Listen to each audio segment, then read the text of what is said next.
स्वाहा राहुवे स्वाहा తదుపరి కేతు ఉలు ఇది చివరిగా ఉంటాయి. ఉలువలు ఉన్నాయా మా అందరితో? ఆయన జ్ఞానకారకుడు కేతు.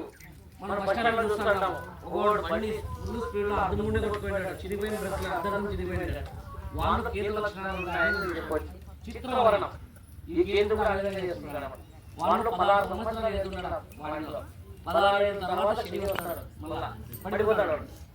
కాబట్టి జ్ఞానకారకుడు చిత్రవర్ణం, వానిలో చిత్రవర్ణం అనేది ఆ విధంగా ఉంటుంది. కాబట్టి మీరు కూడా జ్ఞానాన్ని ప్రసాదించండి, స్మరించుకోండి. ఓం కేతువారాష్ట సంప్రాప్తి కేతు పూజాంచకారయాత్ కేతు ధ్యానం ప్రవక్ష్యామి జ్ఞాన పీడోపశాంతయే అందరూ మమానండి. ప్రాప్తే కేతు పూజాంచకార కేతు ధ్యానం ప్రవక్ష్యామి ప్రాణపీడోపశాంతయే జ్ఞానపీడోపశాంతయే చిత్రవర్ణం చిత్రగంధం చిత్రపుష్పం చిత్రమాల్యం పదనక్షత్రశోభితం మేరు ప్రదక్షిణాకూర్వాణ కేతుగ్రామావాహయామి స్థాపయామి పూజయామి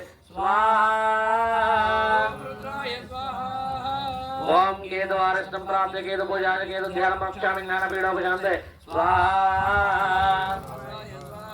కేతువే స్వాహా కేతువే స్వాహా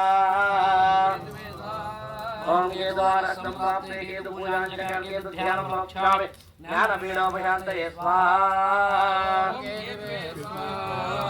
అందరూ ఉలువులు చేతులు పట్టుకోండి, పలకండి. ఓం కేతువారిష్ట సంప్రాప్తి కేతు పూజ జ్ఞాన పీడోప శాంతయే.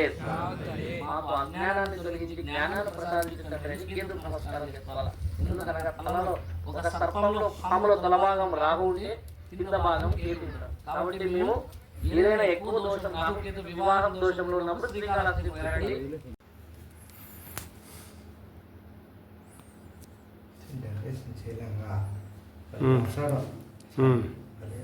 ఈరోజు రేపు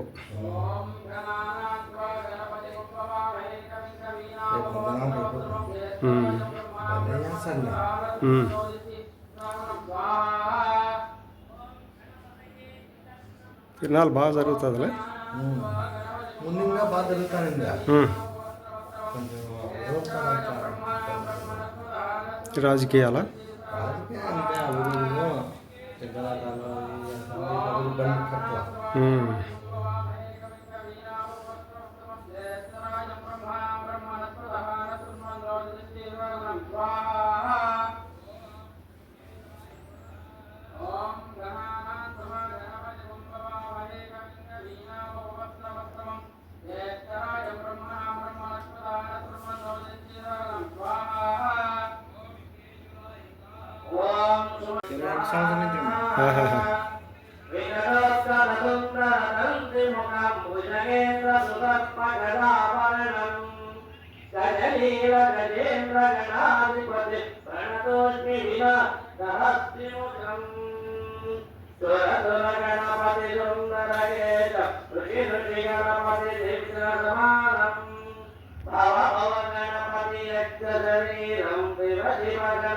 దివ్య నమస్తే